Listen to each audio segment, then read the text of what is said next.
there's a couple of things I'm going to do here, but this is going to be just pretty much a big SQL statement that's going to end up creating my tables. That's going to be the first part of this. Then we'll end up inserting some data. So first thing that I want to do is add an extension. You can look this up online, but this is an extension so that I don't have to create my own GUIDs, which I want to use here. So this is going to be create extension if not exists. And this is going to be the UUID OSSP project.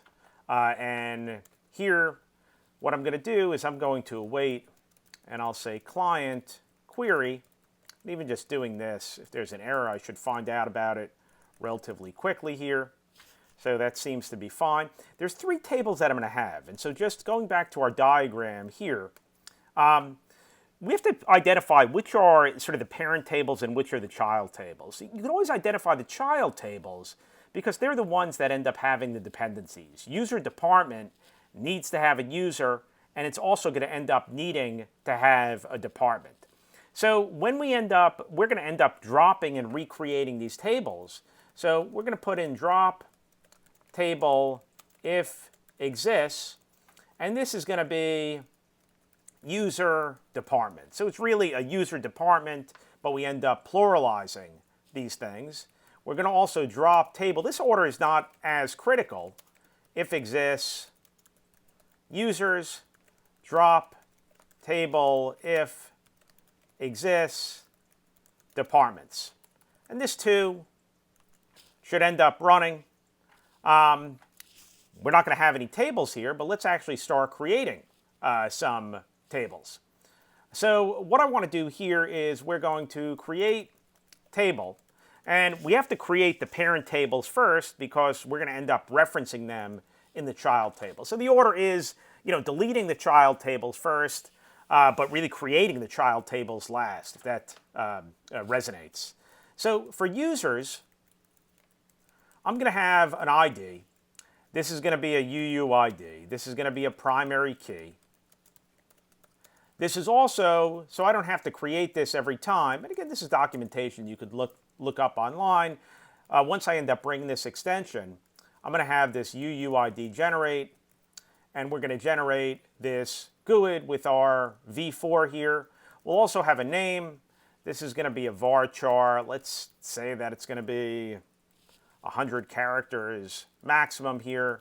We could also end up creating our departments. And let's just see if we have any errors here. And if we don't have any errors, we should also be able to open up our database. We've got many-to-many DB. So I could say here's many-to-many DB. And if I look at this, I'll see that I have my two tables. There's no connection between these tables. So let's actually now make the connection. And what we'll do here is we'll say create table. And this is going to be our user department. So each record is going to be a combination of a user and a department. And we're going to have a primary key here. But the important part is we're going to have both a department ID. And since I want this to actually be cased, I'm going to put this in double quotes, or else Postgres won't end up doing that. It'll just lowercase everything. And this is going to be a UUID.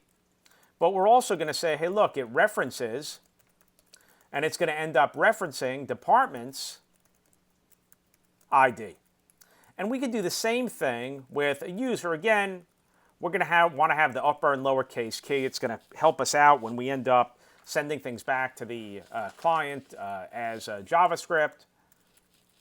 So this is going to be users. Let's not leave this extra comma over here. And let's take a look and see if that works.